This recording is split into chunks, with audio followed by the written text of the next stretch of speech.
all the social media recognition one by one. And how much do you think English shapes their digital life? What's more important, perfect grammar or just speaking up? The founder of Facebook, Mark Zuckerberg, once said that no one does when they begin. The ideas don't act fully formed. They become clear as you work on it. That's right. You just have to get started. I couldn't agree more with That's you. right. All right. I see that the education changes all the time. The education, wake up guys. Right. This is modern era, very sophisticated age. I think, like it or not, if you think that English is hard, wake up. This is the time for you to be much better than now. Do not one thing that you have to believe that you have potential in everything. Welcome to Jack Entertainment ID. Hi friends and fellows, welcome to Jack Entertainment ID. Today we have a special guest today. He is Mr. Sopian M.Pd. He is a master graduate. Was the top student when he was in bachelor degree, and then has taught thousands of students, and also he is the private English teacher for my family. So thanks, Mr. Yan, for gracing our show. My pleasure to be here, Mr. Davo. How are you? Pretty good. It's freezing, I know, but I'm okay. This is a big honor for me that I can talk in front of you Me today. too. Me too. It has been an honor to be here for the first time. How are you to be the first guest? Well, it's a great honor actually. I mean, never thought to be here. So it's like wonderful to be here to what is it? To express our ideas and everything. Yeah, thanks. You know what? I want to make Indonesia great again. You know, we want to see the golden age of Indonesia in 2045. When based on data, there's 18 till 40 young generation there. So we have to take an advantage to preparing. Now, I think before we start, just a quick disclaimer, guys. My English is not perfect, but at least I'm trying to give my best shot here. So if my grammar, I'm sorry, really sorry, but at least I'm trying to. Yeah. give my The best here. effort is the best. Thank you very much. And I think before we start, I want to know. I'm really curious about how you grew up.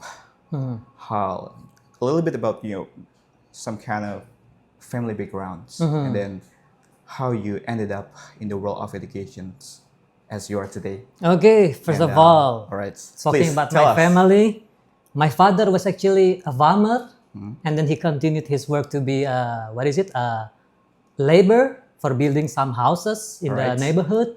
My wife is my mother is just a housewife. So actually, I never thought to be like now. Oh, So God led me to be here. So I got this opportunity, even though that I never know that I would be like a teacher or an instructor. Let's say that I call myself as an English instructor. So the background of the family was not actually in a good educational level.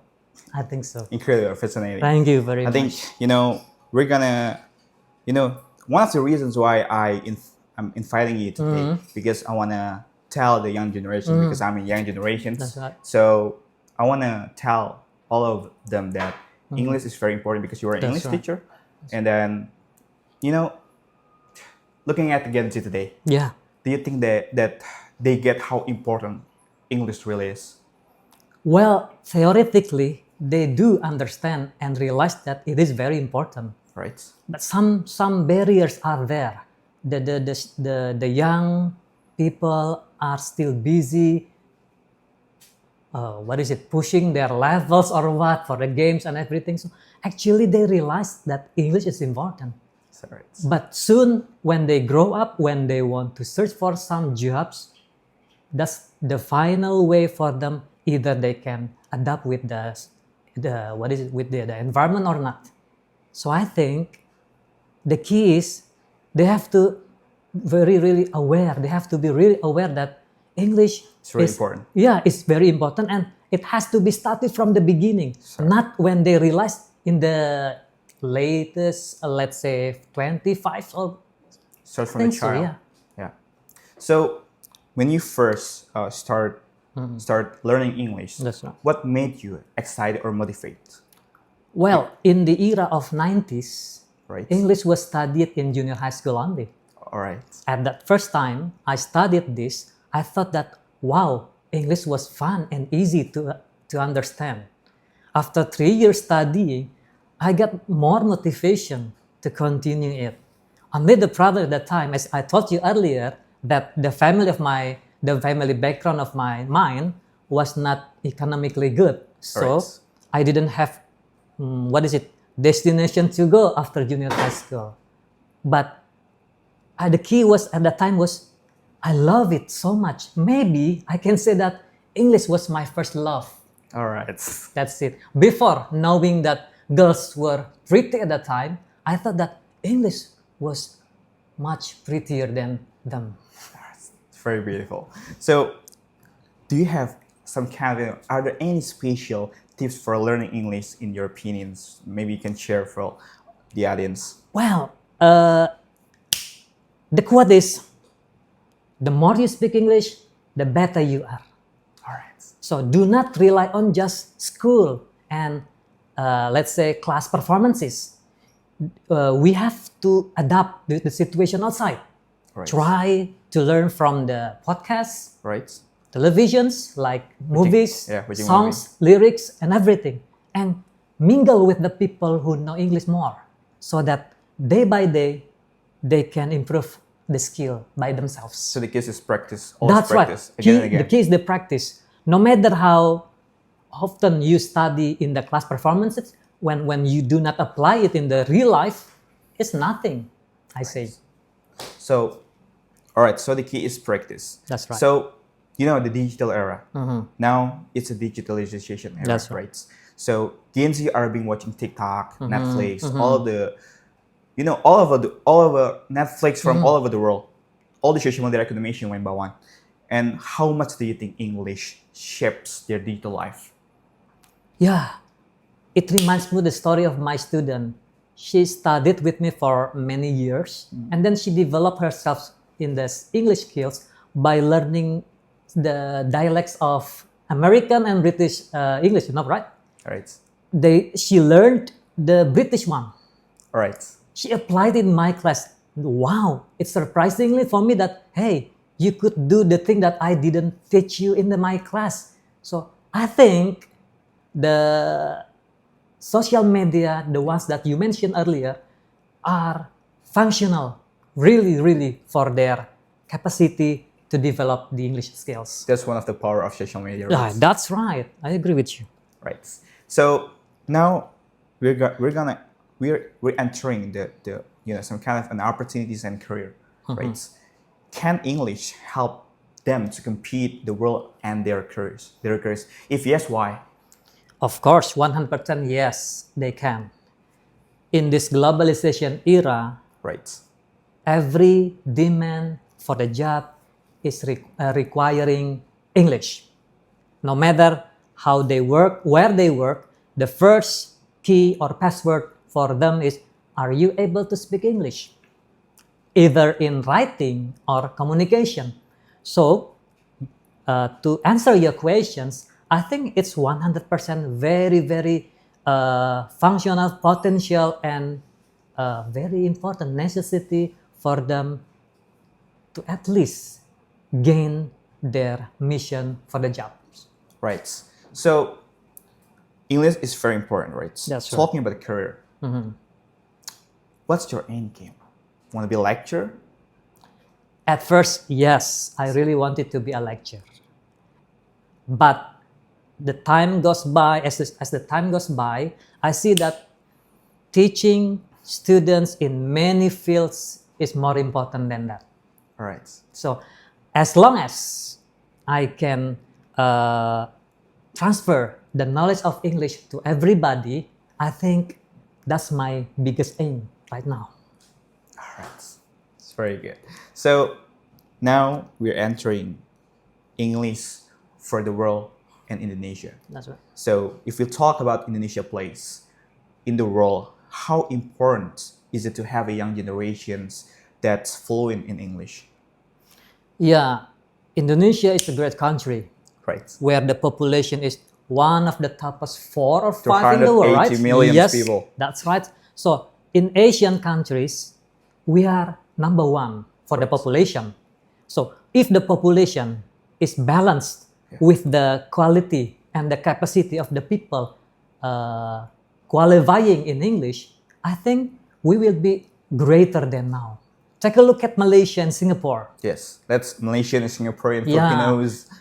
our neighboring countries. Yes. They can develop well. Look One at of Indian. Look at Indian. That's right. The technology in India is sophisticated. Why? Because the key is also mastering the foreign language, especially English. So let's go back to Malaysia and Singapore. Right. They have been using English for many years, longer than us. Yes. So they become more developing than us. Yeah. Because the data that I read, I think it's only under 5% of the population in Indonesia can speak in English fluent. Yeah. I mean, if 280 millions, I think we don't have to talk 50%. Yeah. 280 millions, right? That's right. At least 100 million people in Indonesia can speak English. I think Indonesia can change the world. That's right. That's one of some kind of revelation. I think. The biggest barrier of young people in Indonesia to go abroad is the communication skill in foreign languages, such Right. as English. So they have power, they have intention and interest to go abroad, either to study or to get a job. But because this barrier, the English skill that they don't have too much, they cannot go higher to, Yeah. let's say, to introduce Indonesia to other Yeah. people outside there. We have some kind of, not on storyteller, but in English to tell the world that Indonesia is really big. And I think at that time when everybody realized that, oh, you're from Indonesia and your storyteller is very good, I think, oh, I thought Bali is not from Indonesia. So Bali is from Indonesia, right? Yeah. Yeah. This There's a lot is- of people, but thinks that, oh, Bali is not from Indonesia. Yeah, this is the dilemma for us. They only know Bali. Bali is Indonesia. They even do not know exactly about Jakarta and the big cities, right? So the problem is we have to spring our wings Yeah. to the world. Let them know that this is Indonesia. This is not Bali only. Yes. That's it. That's why English is very important, right? Yes. So, all right. Now, do you have, now we're talking about some kind of tips and motivation for Yeah. Gen Z generations. If someone says, I'm not confident speaking English, or aku nggak siap bahasa Inggris because Yeah. I'm really shy or some kind of it. And what's your best hack to get over that? Best approachment to them. I mean, when we face people like that, we have to know their weakness. Okay. Besides their weakness, we have to know that they have some interest in something. Right. So when they want to learn English, we have to dig more about the interest. One of the students, let's say, has a hobby in football. To make English is fun and interesting for him to study, I have to come into his life to talk about football more. The things that makes him comfortable to understand English. And then when they click with English, automatically they will say that English is not too hard to study actually. So the mindset, we have to change the mindset. We have to change it. Sometimes we have to force Yeah. ourselves That's right. to get another ones, right? Let's say we have an example. Some people do not like mathematics Right. because it is hard. So when we have mindset that mathematics is just a lesson, just like English. So when we deal with it, we feel it's normal. I think we can handle with the anxiety or the incapability of learning something like the language in English, for example. So, what's more important? Perfect grammar or just speaking up? This is a nice question. Right. This is what I have to tell to everybody that, hey guys, just speak in front of people. Grammar will come after you speak. because sooner or later you will learn that I think this statement is not quite what is it? It doesn't sound nice in my ears. So we can fix it sooner or later. I mean, that's your just trying, speak right? up. Yeah. To build your confidence, you have to speak. You don't have to learn grammar first all the Yes. time. How long will you spend your time for that? I mean, so just go to the world, speak up with them in English. You will know something fun about speaking English. The founder of Facebook, Mark Zuckerberg, once said that no one does when they begin. The ideas don't act fully formed. They become clear as you work on them. That's right. You just have to get started. I couldn't agree more with you. Yeah. That's right. So at least you just have to get started. This is my first podcast for your information, guys. But at least I'm trying. I don't know if it's gonna succeed or not, but at least I'm trying, right? So I have some kind of the special questions. So I already get a paper here. Yeah, please. So this is the special question. I think it's kind of really hard. In 2024, Indonesia spends 70% of its national budget or state fund on education. That's about $519.8 trillion. I mean, trillion rupiah, or roughly 33 billion US dollars. And on the other hand, Cuba spent 31% of their budget on education, but their system hasn't really moved forward. They are stuck. Meanwhile, top education countries like the US and UK spend less than 50%. Wow. Yet they've managed to become global leaders in education. Harvard, Massachusetts Institute of Technology, MIT, Oxford, That's right. top educations. That's right. What do you think? Should the government put in more money, or should we focus more on improving our people or human resources and skill instead? What do you think? What's your opinion? Tell us. This is a tough question. Yeah. Yes, I have to admit this is the tough question. What the government is doing now and in the past in 2024, I think this is right. This is good movement to educate people, that the people not only in big cities like Jakarta, Surabaya, and Bandung, but some suburban areas have to realize that education is very important. So the capital that the government invests is actually has to be increased. Why? Because I think this is not enough. Compared to Cuba, the one that you told me, I think let's go back to the population that we have. The history also. Yeah, as I told you earlier, that we are top 4 in the world, the population, I mean, so it's not easy to manage such a big number of people. Yes. Let's talk about remote areas. Yes. Do they have good education? Facilities? We are talking about the facilities. If the capital is big enough, but the facilities do not touch the villages or the suburban areas, I think it's stuck.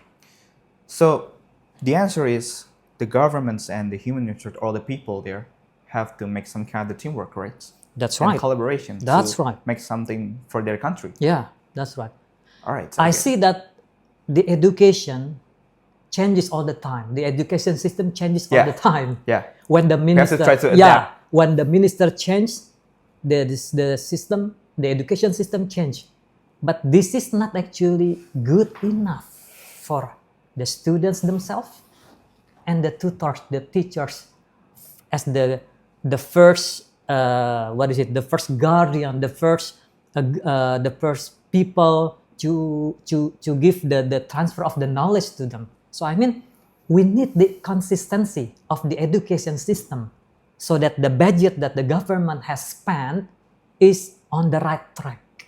So, like, I agree with you, with your statement that all must have collaboration. The government, the parliaments, the people, the students, the parents, and mostly, I have to strongly convince the people that teachers, as the first people in the front of this education system, they are very, very important. Talking about teachers, I always remember about the Hirohito, Yeah. the Japanese empire, when they lose from US, they're not looking for a military. The kamikaze said, we are strong. We can fight back. We can give some kind of counter. Yeah. But the hero said, there's over there. The hero said that no. The problem is, it's not about the military, but we don't know what's their weapons. So, give me how many teachers left.